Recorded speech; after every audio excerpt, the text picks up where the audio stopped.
चलिए, good morning. चलिए लिखिए आज का टॉपिक, संयुक्त राष्ट्र, या इसको बोलते हैं हम यूनाइटेड नेशन।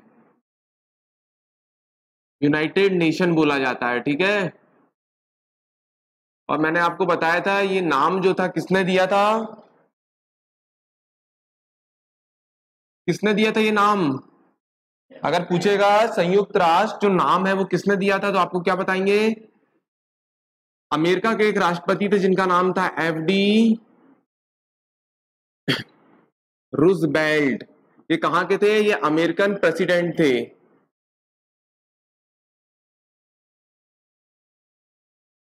अमेरिका के राष्ट्रपति थे, ठीक है। अब मैंने आपको बताया था कि संयुक्त राष्ट्र बनाने की वजह क्या थी और क्यों बनाया गया था। तो मैंने आपको बताया था कि हमारे विश्व में प्रथम विश्व युद्ध चल रहा था, फर्स्ट वर्ल्ड वॉर चल रहा था। प्रथम विश्व युद्ध चल रहा था कब? मैंने आपको बताया था 1914 से लेकर 1918 के बीच में प्रथम विश्व युद्ध चल रहा था, और अनेक देश इस पे अपने अपने तरफ से लड़ रहे थे, जैसे ब्रिटेन है, जापान है, ठीक है, US है। वैसे बहुत से ग्रुप लड़ रहे थे। तो इन्हीं पे आप लोग को मैंने बताया था कि जब युद्ध होता है तो इससे सिर्फ दो देशों की वजह नहीं होता, बहुत सी चीज की हानियां होती है। उस देश में भी हानियां होती है और उससे जुड़े हुए अनेक देशों में भी हानियां होती है। जैसे रशिया और यूक्रेन का युद्ध हुआ तो वहां पे जो चीज उत्पादन होती है उससे बहुत सी देशों का भी नुकसान हुआ। समझ में आया? जैसे नेचुरल गैस का सबसे बड़ा उत्पादक था रशिया, कितनी जगह नेचुरल गैस की सप्लाई बंद हो गई। रशिया गेहूं का कितना बड़ा उत्पादक था, तो गेहूं पहुंचना बंद हो गया। तो जब युद्ध होता है तो क्या सिर्फ दो देश की नुकसान नहीं होता, अनेक देशों का नुकसान होता है। तो इसी चीज के लिए, इसी चीज को शांति से लिए और इसी चीज को कंप्लीट करने के लिए, फर्स्ट वर्ल्ड वॉर में इसी चीज को रोकने के लिए एक संगठन बनाया गया 1920 में, और उस संगठन का क्या नाम था? League of nation. इस संगठन को बनाया, ये जो आज UN बना है ना, इसी टाइप का उस समय का ये एक संगठन बना था। इसे कहा जाता है लीग ऑफ नेशन। अब जब ये लीग ऑफ नेशन बना तो इनमें क्या हुआ, मैंने बताया कि जो लीग ऑफ नेशन संस्था बनी कि यहां पे शांति से हमने क्या करे, प्रथम विश्व युद्ध को खत्म करके एक शांति स्थापित कर दी जाए। मगर ये जो राज्य थे ये डोमिनेट अपनी अपनी शक्तियों के बारे में, मतलब अपने अपने देश के बारे में सोच रहे थे, दूसरों के बारे में सोच नहीं रहे थे, क्योंकि औद्योगिक क्रांति हो गई थी इस समय। और जैसी औद्योगिक क्रांति हो गई थी तो अपने अपने देश के बारे में सोच रहे थे, दूसरे देश के बारे में उन्होंने सोच ही नहीं रहे थे, जिससे क्या हो गई? फेल हो गई। जिससे क्या हो गई? ये फेल हो गई। अब इसके बाद आपने जानते हैं कि दूसरा विश्व युद्ध हुआ, सेकेंड वर्ल्ड वॉर हुआ, दूसरा विश्व युद्ध हुआ। और सेकेंड वर्ल्ड वॉर कब हुआ? 1900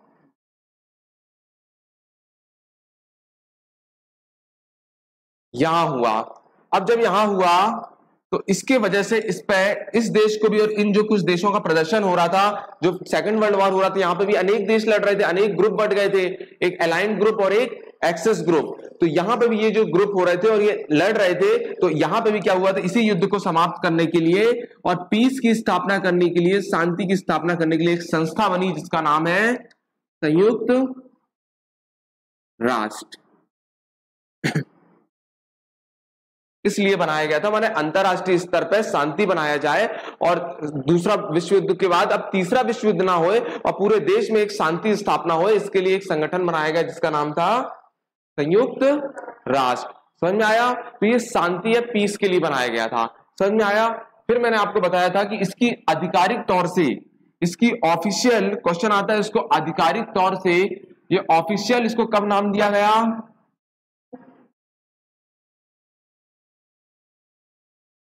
ऑफिशियल रूप से संयुक्त राष्ट्र को यह आधिकारिक रूप से कब दिया गया? कब दिया गया? मैंने आपको बताया था, एक चीज आया था 1941 में, एक आया था एटलांटिक चार्टर आया था, और 1942 में आई थी UN डिक्लेरेशन, मतलब UN घोषणा, UN डिक्लेरेशन या UN घोषणा कह सकते हैं हम। ये तारीख याद रखिए। तो ऑफिशियल मैंने बताया था, ये नाम किसने दिया? FD रूजवेल्ट ने दिया। मगर आधिकारिक रूप से इस नाम को कब शामिल किया गया था? कब किया गया था? 1900, हाँ 1900 1942 में इसको आधिकारिक रूप से इस शब्द को शामिल किया गया था। अब देखिए 1941 में एक चार्टर हुआ जिसका नाम था अटलांटिक चार्टर, और ये अटलांटिक चार्टर में क्या बोला गया था कि जब द्वितीय विश्व युद्ध हो रहा था तो उस समय दो ग्रुप लड़ रहे थे। एक कौन सा लड़ रहा था? एक अलाइंड ग्रुप, ये ऐसे कहते हैं हम मित्र राष्ट्र, और इस मित्र राष्ट्र में कौन शामिल थे? यूएस और यूके। समझ में आ रहा है? और इनके अगेंस्ट में जो लड़ रहे थे वो कौन लड़ रहे थे? एक्सेस ग्रुप मतलब ध्रुव राष्ट्र। इसमें थे कौन? Japan, Italy, Germany. ये कुछ देशों के बीच में लड़ाई हो रही थी। तो मित्र राष्ट्र कह रहा था, ये अटलांटिक डिक्लेरेशन में क्या हुआ कि अलाइंड राष्ट्र अगर एक्सिस ग्रुप को खत्म कर देता है और इस खत्म करने के बाद एक क्या करे जाए? शांति की स्थापना हो जाए। ये किस पे कहा गया था? अटलांटिक चार्टर एक्ट में, कि इसके बाद एक शांति की स्थापना हो जाए। और इसी शांति की स्थापना करने के लिए हमने क्या बनाया? एक यूएन बनाया। समझ में आया कि नहीं आया? और इसके बाद 1942 में एक और घोषणा होती है जिसे हम कहते हैं यूएन डिक्लेरेशन, और यहां पे आधिकारिक रूप से संयुक्त राष्ट्र जैसे शब्द को एक नाम दे दिया गया। बात समझ में आई? अभी संयुक्त राष्ट्र क्यों बनाया गया आप लोग समझ में आ रहा है? ये मोटा मोटा देखिए तो क्या है, एक जगह अंतरराष्ट्रीय शांति स्थापित करने के लिए इसको बनाया गया था। क्लियर है यहां तक? ये सब डेट याद रखिए कि इसको कब आधिकारिक तौर से रखा गया, अटलांटिक चार्टर कब आया, यूएन डिक्लेरेशन कब हुआ। क्लियर? अब इसके बाद क्या हुआ बताइए? इसके बाद मैंने आपको बताया था कि पूछता है यूएन का ब्लूप्रिंट कब हुआ? तो यूएन का ब्लूप्रिंट कब हुआ बताइए? हाँ, कहां पे हुआ था? वाशिंगटन में। तो कभी पूछेगा आपसे कि यूएन का ब्लूप्रिंट, क्वेश्चन आता है कि यूएन का ब्लूप्रिंट कब हुआ, तो आपको बताना है कब हुआ। 1944 में हुआ। और कहां पे हुआ था? एक जगह मीटिंग हुई थी जिसे बोलते हैं डैम कर्टन ऑक कॉन्फ्रेंस। और ये जगह कहां है? ये है भैया वाशिंगटन डीसी में हुआ। और कब हुआ? 1944 में हुआ। तो क्वेश्चन आता है यूएन का ब्लूप्रिंट कब हुआ, तो आपको बताना है डैम बर्टन और ऑक कॉन्फ्रेंस हुई थी 1944 में, और ये कहां हुई थी? वाशिंगटन डीसी में। समझ में आया? इसके बाद क्या हुआ? एक तारीख आई 26 जून 1945 में। कुछ देशों ने, अब शांति स्थापना करनी थी तो कुछ देशों ने यहां मिलकर हस्ताक्षर किए, साइन किए। क्या करे? साइन किए, हस्ताक्षर किए। और आपको पता है कि इनमें साइन में टोटल 51 देश शामिल किए थे। क्वेश्चन आता है मगर जो 50 देश थे उनमें से भारत ऑलरेडी शामिल था, मगर एक देश है जो बाद में इसमें शामिल हुआ, उसका नाम था क्या? पोलैंड, जिसकी कैपिटल है वारसा। समझ में आया? अब इसके बाद केम इनटू फोर्स। क्या होता है? Came into force. अब ये संगठन कब आया, लागू कब से हुआ?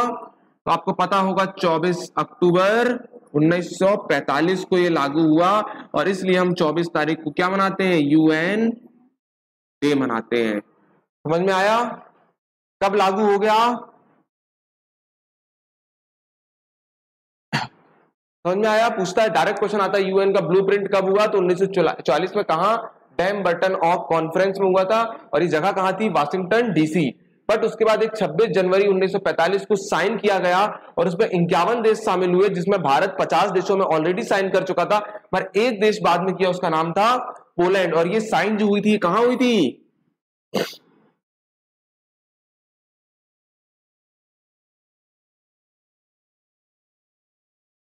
याद रखिए। समझ में आया?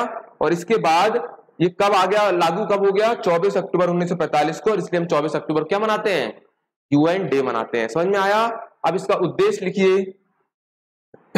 जो इसका एम था, जो इसका उद्देश्य था, वो क्या था? इसका उद्देश्य पहला तो इसका इंपॉर्टेंट मोटा मोटा क्या था? पीस, शांति, शांति स्थापित करना। दूसरा, अंतरराष्ट्रीय कानून बनाना, अंतरराष्ट्रीय कानून बनाना या इंटरनेशनल लॉ, इंटरनेशनल लॉ। समझ में आ रहा है? और क्या काम था इसका? मानव अधिकार, ह्यूमन राइट्स की रक्षा करना, ह्यूमन राइट्स की रक्षा करना या मानव अधिकार के लिए कानून बनाना। और क्या बताया था? ठीक है, दो देश में अगर मैंने बताया था, अगर मान लीजिए जैसे इजराइल और पैलेस्तीन, ये दो देश हैं और ये दो देश के बीच में अगर कोई लड़ाई हो रही है तो इसको रिजॉल्व करने का काम भी कौन करता है? कौन करता है? यूएन करता है। बात समझ में आ रहा है? ये इसका मोटा मोटा एक क्या है? उद्देश्य थे, ये एम थे। सबसे इंपॉर्टेंट था शांति स्थापित करना, अंतरराष्ट्रीय कानून बनाना, ह्यूमन राइट की रक्षा करना और दो देश के जो भी डिस्प्यूट है उनको रिजॉल्व करना है, दो देश के जो विवाद है उनको सॉल्व करना। समझ में आया? चलिए अब मेरे को आप बताइए, संयुक्त राष्ट्र आ चुका है। अब संयुक्त राष्ट्र का हेडक्वार्टर कहां पर है? यूनाइटेड नेशन का। तो आपको याद रखना, इस पे एन आ रहा है ना, इस एन से याद रखना इसका हेडक्वार्टर कहां पर है? न्यूयॉर्क में। और न्यूयॉर्क में कहां पर? कौन से द्वीप बताया था? मैनहट्टन आइलैंड या मैनहट्टन द्वीप बोल सकते हैं इसको। समझ में आया? इस एन से याद रखना है आपको, ठीक है। और यहां पे मैंने आपको बताया था जो बिल्डिंग बनाई है वो किसने बनाया था? कौन से आर्किटेक्ट ने बनाया था? वालेस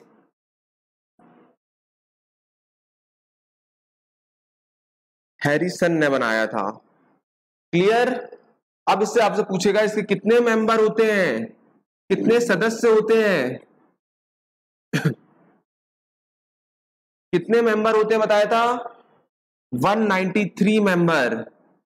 अभी वर्तमान में कितने हैं? मैंने आपको बताया था कि लोग तो बहुत अलग से देश बना लेते हैं, अपना नाम ही दे देते हैं। चाहे मैं चाहूं तो मेरे को ऐसा कोई रोक नहीं है कि मैं अपने, मान लो मेरे पास 50 एकड़ जमीन है, मैं उसको अगर कोई देश घोषित करना चाहूं तो कर सकता हूं, मगर यूएन का ऑफिशियल लगना चाहिए। मतलब यूएन ने जो रिकमेंड करता है, तो यूएन ऐसे, हमारे यहां तो बहुत ज्यादा देश है पूरे विश्व में, मगर यूएन कहता है कि हमारे यहां जो ऑफिशियल तौर से जिसको यूएन ने मान्यता दी है, ऐसे हमारे यहां कितने देश हैं? 193। समझ में आ रहा है? जिसको अब यूएन ने मान्यता दे दी तो और भी देश उसको क्या करता है? लोन दे सकता है। आईएमएफ है, वर्ल्ड बैंक से वो लोन ले सकता है, उसको एक देश के रूप में अधिकारित मान्यता देती है, और भी देश उसको देश मानते हैं। मगर मैं मान लूं कोई देश बना लिया तो वो मैं उसको बना तो लूंगा, उसके लिए रोक कोई नहीं है, ठीक है, मगर उसको ऑफिशियल क्या नहीं मिल पाएगा? आधिकारिक तौर से उसको बोला नहीं जाएगा। जैसे मैंने आपको बताया था ना नित्यानंद का केस, नित्यानंद ने एक आइलैंड खरीदा और अपना एक देश बना लिया जिसका नाम है कैलाशा। बताया था कि नहीं बताया था? इसी प्रकार से समझ में आ रहा है? तो इसके मेंबर कितने हैं? 193। और जो लास्ट मेंबर बना है, कौन बना है? South Sudan. अफ्रीका में एक देश है साउथ सुडान, जो कि सुडान से अलग होकर 2011 में, कब बना है? 2011 में सुडान से अलग होकर, जिसकी कैपिटल है खार्तूम, और उससे अलग होकर बना एक नया देश साउथ सुडान 2011 में, और जो कि 193 मेंबर था यूएन का, और इसकी कैपिटल है क्या? जुबा। ये आपसे पूछेगा लास्ट मेंबर कौन है, तो आपको बताना है अभी तक कौन है? South Sudan. क्लियर? चलिए आगे चलिए। अब मैंने आपको बताया था यहां पे कुछ लैंग्वेज यूज की जाती है। क्वेश्चन आता है कि यहां पे क्या यूज की जाती है? कोई लैंग्वेज यूज की जाती है। तो देखिए जो लैंग्वेज यूज की जाती है, यूएन की लैंग्वेज, कितनी लैंग्वेज यूएन में लैंग्वेज यूज की जाती है? कुछ यहां से क्वेश्चन आते हैं। और कितनी लैंग्वेज? 6 लैंग्वेज। और उस लैंग्वेज का कोड बताया था कि नहीं बताया था? क्या बताया था उसका कोड?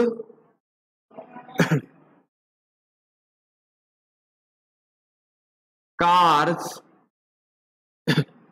पीएफ। सी से बताया था कौन सी लैंग्वेज? चाइनीज। ए से क्या बताया था? अरबी है, अरबिक भी बोल सकते हैं। आर से क्या बताया था? Russian language. और एस से क्या बताया था? स्पेनिश। और बी से होता है ब्रिटेन, मतलब ब्रिटेन में क्या बोली जाती है? इंग्लिश। और एफ से क्या बताया था? याद रहेगा? और मैंने आपको बताया था कि अगर पूछेगा सबसे आखिरी लैंग्वेज कौन सी थी, सबसे एंड में कौन सी लैंग्वेज जोड़ी गई थी, तो अरबिक बोल दीजिए। ठीक है, अब जो हमारे यहाँ पे परमानेंट मेंबर होते हैं, जो परमानेंट 5 मेंबर होते हैं ना, उनकी जो लैंग्वेज होती है वो कौन कौन सी होती है? कौन कौन सी होती है भैया?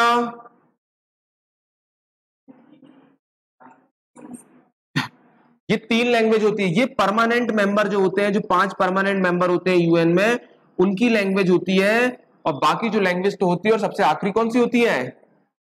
सबसे आखिरी में कौन सी लैंग्वेज जोड़ा गया? अरबी या अरेबिक कहा जाता है। समझ में आया? ये क्या बताया मैंने यूएन में लैंग्वेज के बारे में बताया, 6 language, cars, BF, Chinese, Arabic, Russian, Spanish, English और फ्रांस, ये होती है। और P5 और सबसे एंड, और जो परमानेंट मेंबर होते हैं कौन सी लैंग्वेज यूज करते हैं? रशियन, इंग्लिश और, अब सुनिए, अब वहां जो डेली काम होता है यूएन में वो कौन सी लैंग्वेज में होता है? तो क्वेश्चन पूछता है कि वर्किंग लैंग्वेज कौन सी है? वर्किंग लैंग्वेज, वर्किंग लैंग्वेज कौन सी है? मैंने बताया था कौन सी? इंग्लिश और, इंग्लिश एंड फ्रांसीसी। ये पूछेगा आपसे, तो बता दीजिए जो मुख्य लैंग्वेज है वो कौन सी है? अंग्रेजी और फ्रांसीसी। क्लियर यहां तक? चलिए, इसके बाद क्या बताया था मैंने आपको? हाँ, अंग पढ़े थे। चलिए आगे पढ़ते हैं और देखते हैं मैंने बताया था कि यूएन के कितने पार्ट होते हैं? संयुक्त राष्ट्र के 6 पार्ट होते हैं। कितने पार्ट होते हैं? 6 पार्ट होते हैं। ये 6 अंग होते हैं। क्वेश्चन आ चुका है, ठीक है। 6 लैंग्वेज होती है, 6 अंग होते हैं, मगर मेंबर परमानेंट कितने होते हैं? 5। याद रखिए। अब 6 अंग होते हैं, तो उनमें से जो पहला अंग है, पहला अंग का नाम लिखिए, क्या बोलता है? महासभा, या क्या बोला जाता है इसको इंग्लिश में? General assembly. अब इसको बनाया गया है तो इसका कुछ तो काम होगा। तो मैंने बताया था कि आपके यहां पे जैसे सांसद होती है और उसकी जो कार्यपालिका होती है, उसी प्रकार से ये काम करती है। और इसका एक निक नेम बताया था कि इसको क्या बोला जाता है? विश्व की विश्व की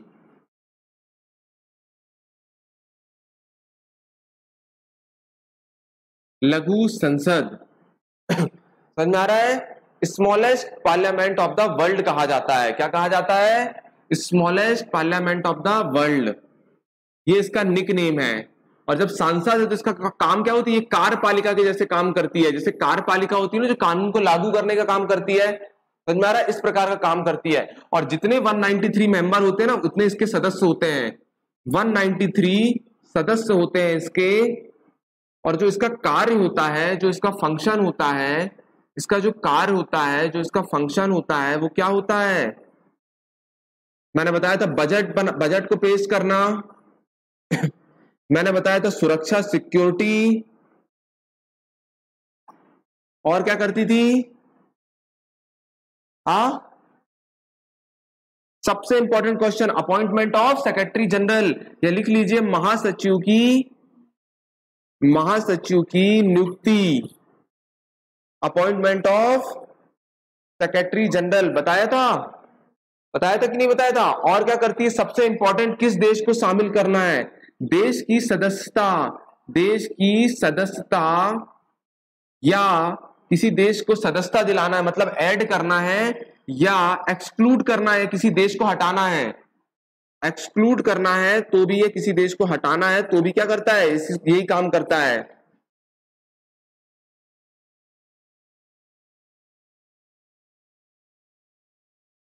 समझ में आ रहा है? बजट के बारे में चर्चा करता है, सुरक्षा के बारे में करता है। महासचिव जो होता है, जो आगे जाके हम पढ़ेंगे, सचिवालय जो होता है, उसकी नियुक्ति करता है। देश की, अगर किसी देश को हमें इस पे ऐड करना है तो वो भी काम करता है जनरल असेंबली। और किसी देश को हटाना है तो भी काम करता है कौन? General assembly. समझ में आया? और क्या था? इतना ही था? हाँ, एक चीज और रह गया था, इंटरनेशनल कोर्ट ऑफ जस्टिस की नियुक्ति भी करता है ये। Appointment of international court of justice, जो भी इसका एक अंग है, आगे जाके पढ़ेंगे हम। समझ में आया? चलिए, हो गया। अगला लिखिए, दूसरा क्या अंग बताया था? सुरक्षा परिषद, यूएनएससी कहा जाता है, यूनाइटेड नेशन सिक्योरिटी काउंसिल, ये संयुक्त राष्ट्र सुरक्षा परिषद। अब आपको नाम से ही समझ में आ रहा है क्या करती है? सुरक्षा प्रोवाइड करती है। समझ में आ रहा है? और इसे क्या बोलते हैं? Police man of the world. क्या बोला जाता है एक निक नाम से? पुलिस मैन ऑफ द, का निक नेम है police man of the world के नाम से जाना जाता है, सुरक्षा परिषद। और मैंने आपको बताया था इसका जो कार्य होता है वो क्या होता है? क्या होता है? सबसे इंपॉर्टेंट, ये बिल्कुल मत भूलिए, ये बहुत इंपॉर्टेंट है। कार्य इसका जो होता है, मैंने भी क्या बताया, महासचिव की नियुक्ति कौन करता है? जनरल असेंबली करती है, मगर किसकी सिफारिश पर? यूएनएससी की सिफारिश। ये सिफारिश करेगा, उसके बाद जनरल असेंबली क्या करेगा? नियुक्ति करेगा। तो सबसे इंपॉर्टेंट लिखिए, महासचिव की नियुक्ति, महासचिव की जो नियुक्ति है वो कौन करता है? वो कौन करता है? जनरल असेंबली करती है, मगर किसकी सिफारिश पर? On the recommendation of UNHC. Question पूछा जाता है किसकी सिफारिश पर? On the recommendation of UNC. तब यूएनसी बोलता है कि इसको नियुक्त करना चाहिए, तो जनरल असेंबली आता है और जनरल असेंबली महासचिव की नियुक्ति करता है। समझ में आया? चलिए, अब इसमें भैया कुछ मेंबर होते हैं, मैंने बताया था। कितने मेंबर होते हैं टोटल? यूएनएससी में टोटल 15 मेंबर होते हैं, बताया था, जिसमें से 5 मेंबर जो होते हैं वो क्या होते हैं? परमानेंट। समझ में आ रहा है? और जो बचे 10 मेंबर होते थे वो क्या होते थे? नॉन परमानेंट, अस्थाई मेंबर। समझ में आ रहा है? अब ये 5 परमानेंट मेंबर कौन कौन से होते थे? ट्रिक बताया था मैंने आपको, क्या थी ट्रिक? क्या लिखना है? Car BF. समझ में आ रहा है? मतलब चाइना, अमेरिका, रशिया, ब्रिटेन, और ब्रिटेन ने ही शामिल कराया था किसको? फ्रांस को। क्योंकि जब सेकंड वर्ल्ड वॉर हो रहा था तब उस समय क्या हुआ था? जर्मनी तो हार गया था, फ्रांस बचा था, तो फ्रांस का सपोर्ट करके इसको इसने क्या करवा दिया था? परमानेंट मेंबर दिला दिया था। और ये परमानेंट मेंबर हो गए तो मैंने बताया था इनके पास एक शक्ति होती है। कौन सी शक्ति?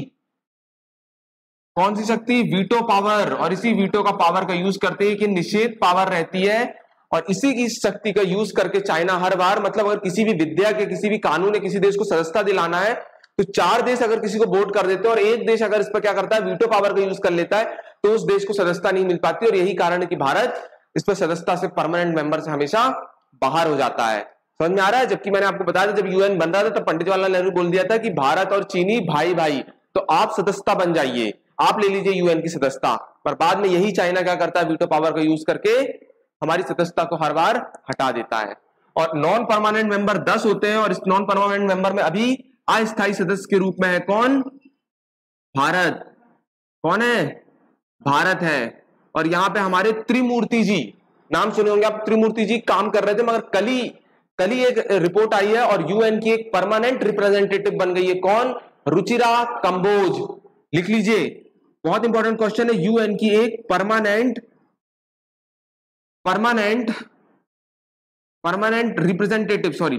रिप्रेजेंटेटिव बन गई है। यूएन की परमानेंट रिप्रेजेंटेटिव बन गई है एक भारतीय महिला, जिसका नाम है रुचिरा कंबोज। समझ में आ रहा है? अभी हम अस्थायी सदस्य हैं, और मैंने आपको बताया था कितने? 2/3 से हर 2 वर्ष में रिटायर हो जाते हैं इन लोग। 2/3 के जो निर्णायक मत होता है, और इनका काम क्या होता है? सिर्फ वोटिंग राइट्स। क्या होता है इनके पास? वोटिंग राइट्स होता है। और ये 2/3 से हर 2 वर्ष में क्या हो जाते हैं? इनका चुनाव होता है या रिटायर हो जाते हैं सदस्यता। ठीक है? तो 5 परमानेंट मेंबर है, P5 याद रखना। मेरे ख्याल से अब आपको समझ में आ गया होगा। समझ में आया कि नहीं आया? आ गया। चलिए, ये हो गया हमारे कितने अंग। अगला अंग कौन सा बताया था? आईसीजे,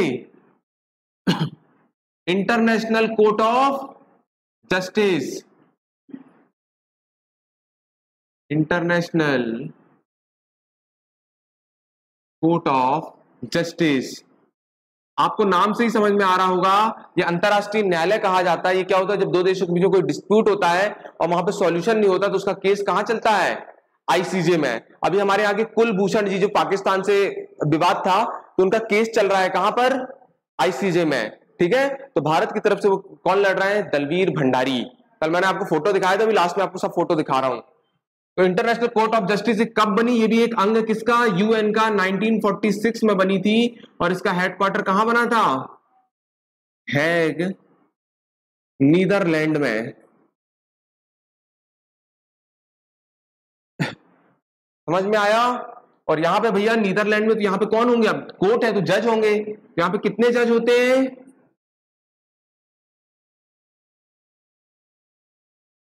15 जजेस होते हैं। समझ में आ रहा है? और कितना टेन्योर रहता है इनका? इनका कार्यकाल 9 साल का। क्वेश्चन आता है कितने साल का? 9 साल का। समझ में आ रहा है? 15 जज होते हैं और उनका कार्यकाल होता है 9 साल का। ठीक है, और मैंने बताया था यहां पे वाइस प्रेसिडेंट और प्रेसिडेंट भी होते हैं। जैसे मैंने आपको एक चीज बताना भूल गया, जो मैंने जनरल असेंबली बताया था, यहां पे भी प्रेसिडेंट होते हैं, यहां पे भी प्रेसिडेंट होता है। और इसके प्रेसिडेंट अभी वर्तमान में कौन है? कौन है प्रेसिडेंट? बताइए, नाम बताया था। मालदीव के कौन थे? अब्दुल्ला। कौन थे? अब्दुल्ला।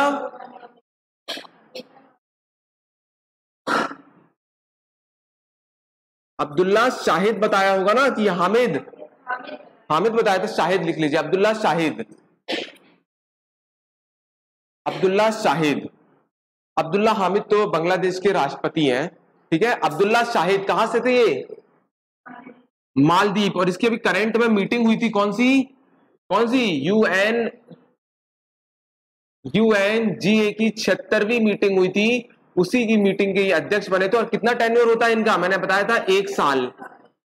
1 साल है ना, उसको थोड़ा सा करेक्शन कर लीजिए, अब्दुल्ला शाहिद थे ना कि अब्दुल्ला हामिद। ठीक है, तो ये अभी मीटिंग हुई थी और उसके प्रेसिडेंट बनाए गए हैं कौन? अब्दुल्ला शाहिद। हर साल चेंज होती है। ठीक है, इसी प्रकार इंटरनेशनल कोर्ट ऑफ जस्टिस चलते हैं हम, और इंटरनेशनल कोर्ट ऑफ जस्टिस में भी जो वाइस प्रेसिडेंट या प्रेसिडेंट होता है, मगर यहां पे इनका कार्यकाल कितना होता है?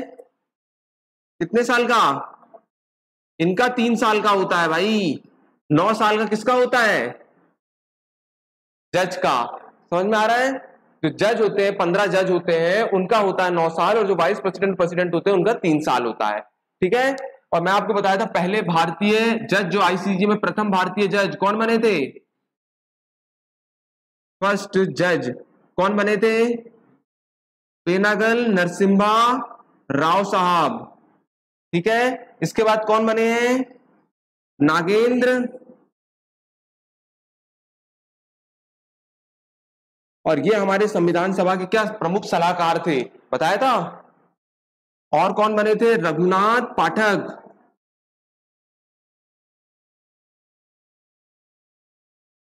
और अभी कौन है? दलवीर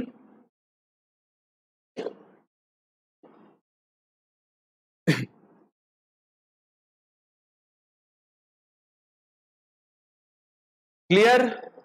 3 अंक समझ में आए? अगला अंक लिखिए। अगला अंक क्या था? सबसे इंपॉर्टेंट अंक सचिवालय। या इसको हम बोलते हैं क्या?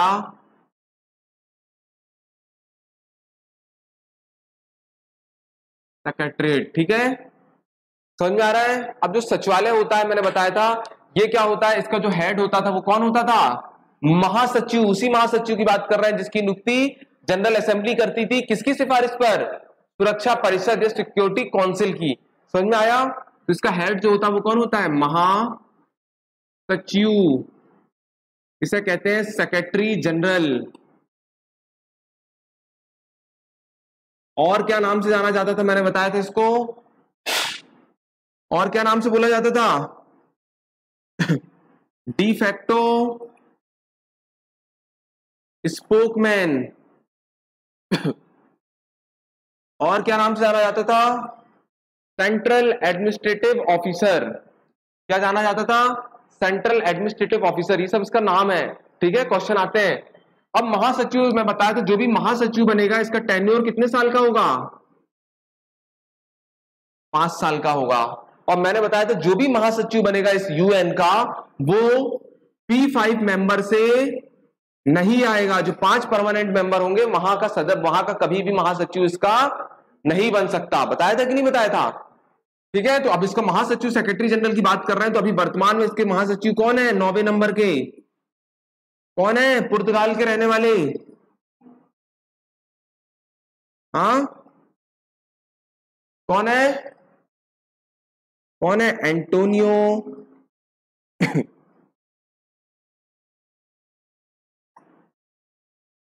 गुटरेस। बहुत इंपॉर्टेंट नाम है, याद रखिए अभी, है ना।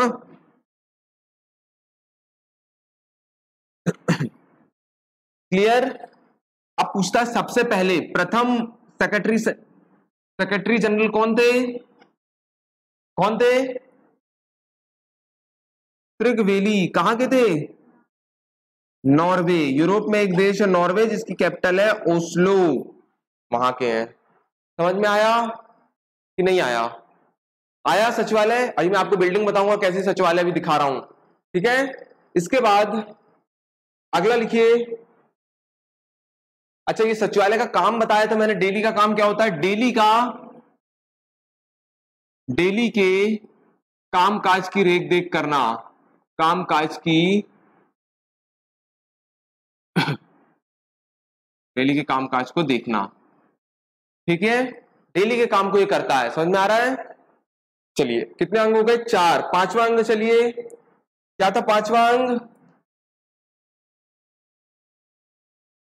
इकोज, है ना। और यूएन के बहुत से अंग भी होते हैं, मतलब उन्हीं के एक एसोसिएट होते हैं, मतलब कहना चाहिए।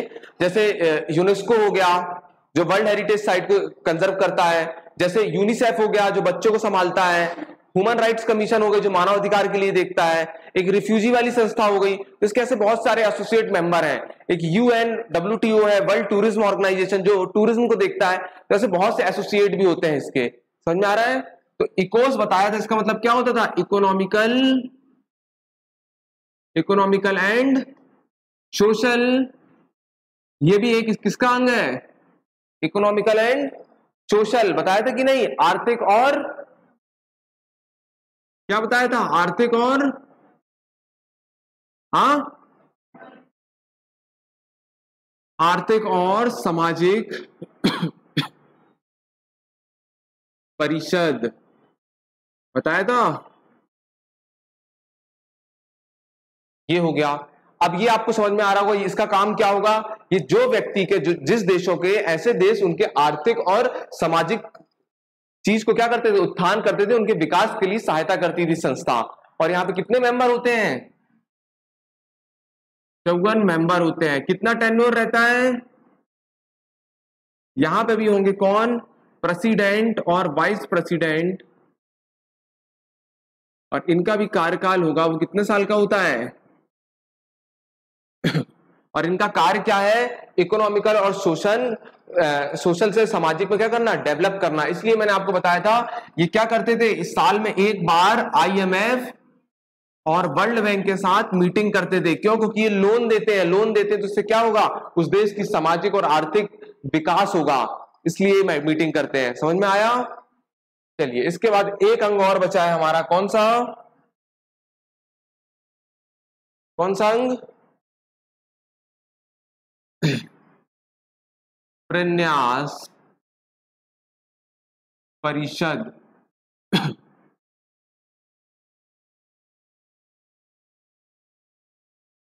ट्रस्टीशिप। नाम से समझ में आ रहा है इन लोग का काम क्या रहता था? मैंने आपको बताया था, अंग्रेज लोग जहां पर राज्य करे थे, जिस देश में अंग्रेज लोग का जहां पर उप कॉलिज्म था, ये कॉलिज्म था, ऐसी जगह का डेवलप करने के लिए इन लोगों ने क्या किया था, ऐसी जगह का मतलब जहां पे उन्होंने निवेश उपनिवेश किया है, मतलब जो उनकी कॉलोनी थी उन्हीं क्षेत्र का डेवलप करने के लिए एक संस्था बनाई गई थी, जो एक अंग बनाया गया था यूएन का। वो कौन सा था, ट्रस्टीशिप। मगर मैंने आपको बताया था 1994 के बाद इसको बंद कर दिया गया है। समझ में आ रहा है? तो ये हो गया भैया 6 अंग। कौन कौन से एक बार जल्दी से रिवाइज करिए। जनरल असेंबली, दूसरा यूनाइटेड नेशन सिक्योरिटी काउंसिल, तीसरा इंटरनेशनल कोर्ट ऑफ जस्टिस, चौथा अंग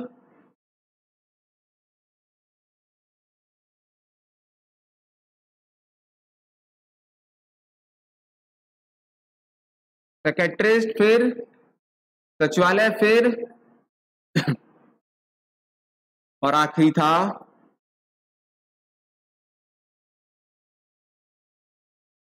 समझ में आया? ये इसके प्रमुख अंग थे, बताया था। फिर मैंने आपको बताया था कि इस पे जो यूएन का है, यूएन का प्रियम्बल, यूएन का जो प्रियम्बल है वो किसने लिखा था? फील्ड मार्शल स्मर्ट, बताया था स्मर्ट। क्या बताया था, किसने लिखा था? बहुत इंपॉर्टेंट नाम है, फील्ड मार्शल स्मर्ट ने। ठीक है। एक यूएन का फ्लैग, सॉरी यूएन का एक क्या होता है, मैंने बताया था यूएन का सिंबल होता है, और मैंने बताया था इस सिंबल किससे मिलकर बनता है, अभी दिखाने वाला हूं आपको मैं। ये ऑलिव की पत्ती से इस टाइप से कुछ बना दिखेगा आपको, और बीच में देश होते हैं, इस टाइप का कुछ सिंबल होता है। समझ में आया? और मैंने बताया था यूएन की खुद की अपनी एक आर्मी है, जिन्हें क्या कहते थे, ब्लू मैन, ये ब्लू हेलमेट के नाम जाना जाता है, जो पीस कीपिंग का काम करते हैं। ठीक है, क्या नाम क्या कहा जाता है इनको, ब्लू मैन या ब्लू हेलमेट्स के नाम से जाना जाता था। समझ में आया? इनकी खुद की आर्मी एक कैप होती है, उस पर यूएन लिखा रहता है। समझ में आ रहा है? अब देखिए क्या क्या था।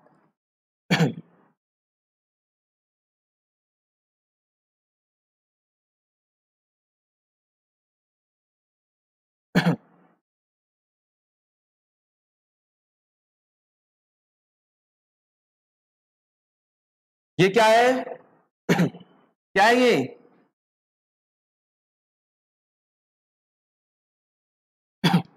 ये क्या है बताइए? ये है क्या बताइए?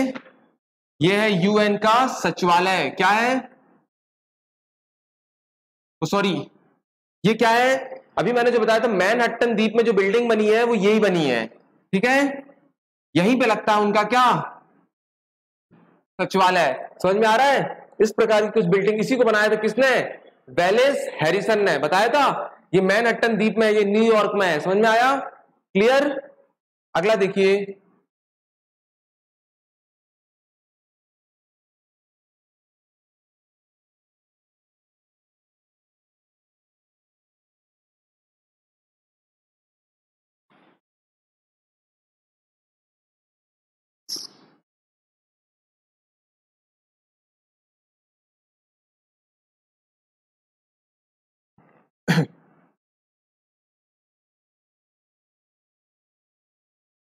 ये क्या था?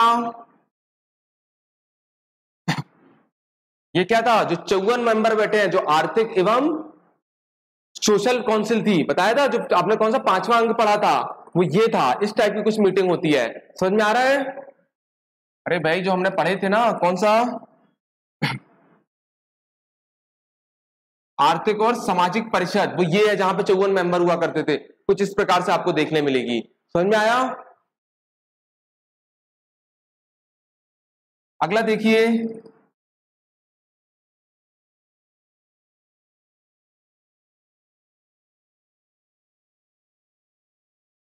ये क्या थी?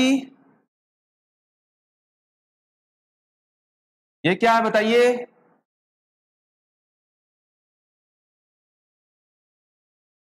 घूम गया क्या? ये क्या है बताइए? क्या है ये बताइए? ये है, अभी जो बिल्डिंग दिखाया था उसी के अंदर एक सचिवालय। समझ में आ रहा है? उसी के अंदर जो सचिवालय वो इस टाइप का कुछ दिखता है। समझ में आ रहा है? अभी जो एक बिल्डिंग दिखाया था मैनहट्टन द्वीप में, वो बिल्डिंग थी जिसे वालिस हैरिसन ने बनाया था, और उसके अंदर जो एक सचिवालय है, जिस सचिवालय का हेड कौन थे, एंटोनियो गुटरेस, वो कुछ क्या दिखता था, इस प्रकार से दिखता है। समझ में आया?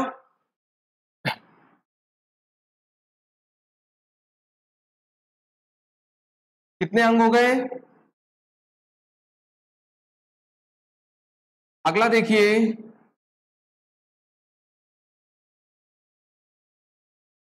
ये क्या है बताइए, क्या है ये बताइए?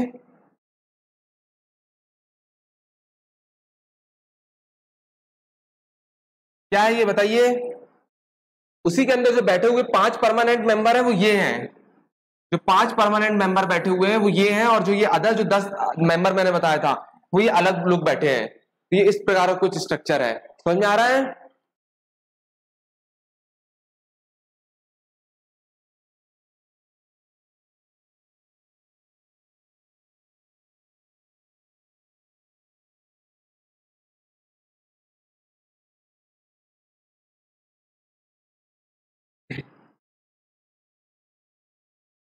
अब क्या बच गया? इंटरनेशनल कोर्ट ऑफ जस्टिस ये है,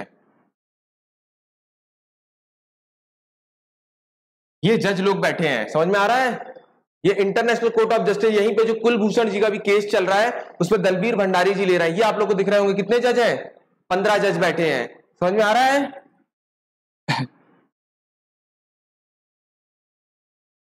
ठीक है, क्लियर, समझ में आ गया?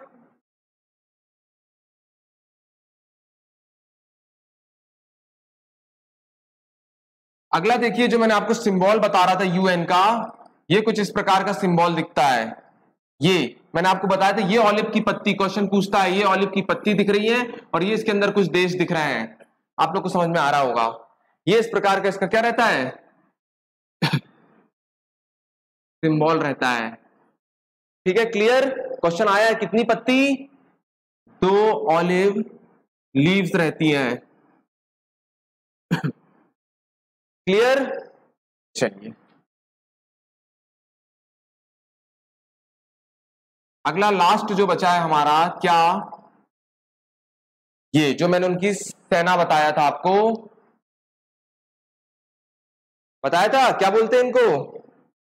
क्या बोलते हैं इनको? ब्लू हेलमेट के नाम से जाना जाता है। ये पीस कीपिंग का काम करती हैं, शांति बनाए रखने के लिए काम करती है। इनके हेलमेट में बताया तो क्या लिखा रहता है? यूएन लिखा रहता है। ठीक है, और यह इनको ब्लू मैन, ये क्या कहते हैं? ब्लू हेलमेट्स के नाम जाना जाता है। क्वेश्चन आया कि यूएन की सेनाओं को क्या बोला जाता है, तो क्या बोलोगे? Blue helmets. तो सब कुछ क्लियर, समझ में आया? पूरा यूएन कैसे क्या बनता है, कितने अंग होते हैं, कहां से इसकी शुरुआत हुई थी, क्यों बनाया गया था, पूरी चीज क्लियर। एक एक क्वेश्चन जो जो आपको मैं बताया हूं, एक एक डेट बताया हूं, वो चीज पूरी याद रखिए। लास्ट मेंबर कौन बना, इसका हेडक्वार्टर कब है, ट्रिक भी बता दिया हूं आपको, लैंग्वेज याद रखने की और सदस्यता की भी, और नॉन परमानेंट मेंबर भी कौन है, और यहाँ पे एक नया परमानेंट रिप्रेजेंटेटिव बना है भारत का भी हाल ही में, जिसका नाम है रुचिरा कंबोज। याद रखना, कल ही बना है ये, है ना? ये आप लोग को पूरी क्लियर हो गई। ये शांति के लिए एक संस्था बनाई गई है, बट नाम मात्र की है, क्योंकि रशिया यूक्रेन का युद्ध हुआ तो क्या इन्होंने कुछ किया? कुछ भी नहीं कर पाया, मगर नाम से जानी जाती है और बहुत इंपॉर्टेंट संस्था है जहां से क्वेश्चन बनते हैं, तो हमारे पेपर के हिसाब से ये बहुत इंपॉर्टेंट है। तो I hope all you are understand कि मैं क्या कहना चाह रहा था और क्या बताना चाह रहा था। क्लियर? चलिए, बाकी जय हिंद।